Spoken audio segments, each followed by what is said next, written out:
নমস্কার বন্ধুরা, আমি শিপ্রা। সবাইকে স্বাগত জানাচ্ছি শিপ্রা সিম্পল ব্লগে। বন্ধুরা, আশা করছি ঈশ্বরের আশীর্বাদে প্রত্যেকেই ভালো আছেন এবং সুস্থ আছেন। সামনেই আসতে চলেছে অম্বুবাচী। হিন্দু ধর্মে এক গুরুত্বপূর্ণ বাৎসরিক উৎসব হলো অম্বুবাচী। এই উৎসবের সঙ্গে জড়িয়ে আছে শাস্ত্রের নানা কাহিনী। অম্বুবাচী বিভিন্ন আঞ্চলিক ভাষায় অম্বাবতী বলেও পরিচিত। ভারতের একাধিক স্থানে অম্বুবাচী উৎসব রজ উৎসব নামেও পালিত হয়।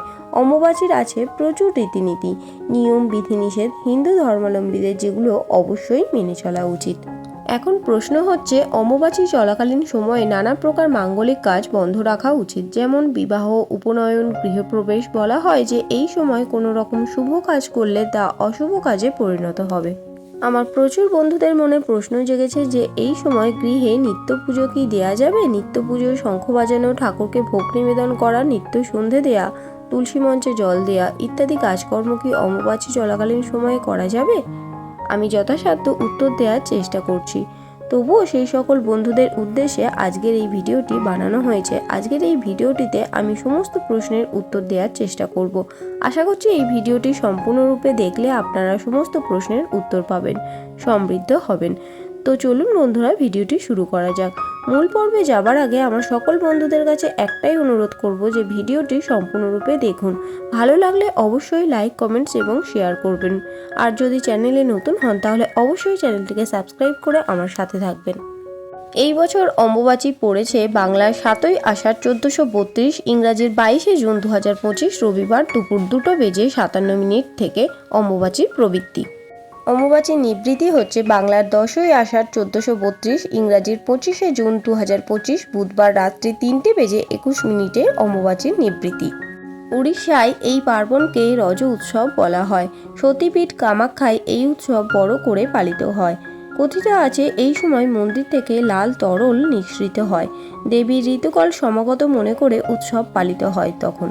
এখন প্রচুর বন্ধুদের মনে প্রশ্ন হচ্ছে যে নিত্য পুজো দেয়া, নিত্য সন্ধে দেয়া, তুলসী মঞ্চে জল দেয়া, এই সমস্ত কাজই হচ্ছে শুভ কাজ। অম্বুবাচী চলাকালীন সময়ে বিভিন্ন শুভ কাজ করা মানা থাকে। তাহলে ঘরের নিত্য পুজো কি দেয়া উচিত কি অনুচিত? অনেক বন্ধুদের মনেই এই প্রশ্নটা উঠেছে যে আমি তো কৃষ্ণ মন্ত্রে দীক্ষিত, তাহলে আমি কি গোপাল পুজো করতে পারবো বা গোপালকে কি ভোগ নিবেদন করতে পারবো? তো চলুন বন্ধুরা, সমস্ত প্রশ্নের উত্তর দেওয়া যাক।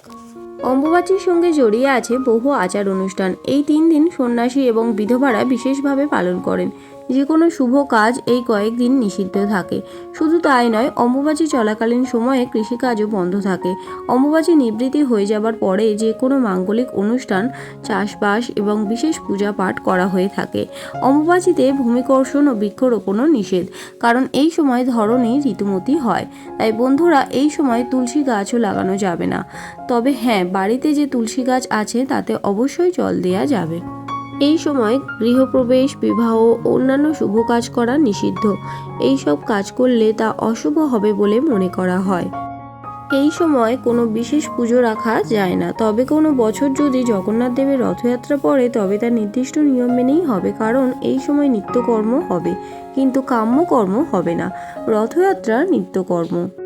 বন্ধুরা, রথযাত্রা যেমন নিত্যকর্ম, সেরকম আমরা বাড়িতে যে ঠাকুরের পুজো দিয়ে থাকি সেটাও নিত্যকর্মের মধ্যেই পড়ে। যেমন আমরা প্রতিদিন স্নান করি, আহার করি, ঠিক সেরকমভাবে স্নানের পর ঠাকুরকে জল দিয়ে পূজা অর্চনা করি। যারা গুরুমন্ত্রে দীক্ষিত তারা গুরুমন্ত্র জপ করে এবং নানা প্রকার পুজো সম্বন্ধীয় কাজ যা আমরা প্রতিদিন করতে অভ্যস্ত সেগুলো আমরা নিত্যকর্মের মধ্যেই করি। এখন অম্বুবাচী চলাকালীন সময় যেহেতু নিত্যকর্মে কোনো বাধা নেই, তাই প্রতিদিনের পুজো দেওয়াতেও কোনো বাধা নেই। বন্ধুরা, আপনারা প্রতিদিন সকালবেলা যেরকম পুজো দেন সেরকম পুজো দিতে পারেন। পুজো দেবার সময় যেরকম শঙ্খধ্বনি বাজান সেরকম শঙ্খধ্বনি বাজাবেন, উলুধ্বনিও বাজাতে পারেন, এতে কোনো বাধা নেই। আমার অনেক বন্ধুদের মনেই প্রশ্ন আছে যে নিত্য সন্ধ্যা দেওয়া যাবে কিনা। সন্ধ্যা দেওয়াও বন্ধুরা নিত্যকর্মের মধ্যেই পড়ে, তাই প্রতিদিন যেমন সন্ধ্যা দেন তেমনই অম্বুবাচী চলাকালীন সময়েও সন্ধ্যা দেবেন। তুলসী তলায় যেরকম প্রতিদিন সকালে জল দেন সেরকম জল দেবেন, ধূপ দেখাবেন, সন্ধ্যাবেলায় সেরকম প্রদীপ এবং ধূপ দেখাবেন, এতে কোনো বাধা নেই। যারা আদিশক্তির বিভিন্ন রূপ যেমন দুর্গা, কালী, জগদ্ধাত্রী, মা বিপত্তারিণী, শীতলা বা চণ্ডীর মূর্তি বা পট পূজা করেন, তারা লাল কাপড় দিয়ে পটটি বা মূর্তিটি ঢেকে রাখবেন। পুজোর সময় কোনো মন্ত্রপাঠ করবেন না, শুধু ধূপ দ্বীপ দেখিয়ে প্রণাম করলেই হবে।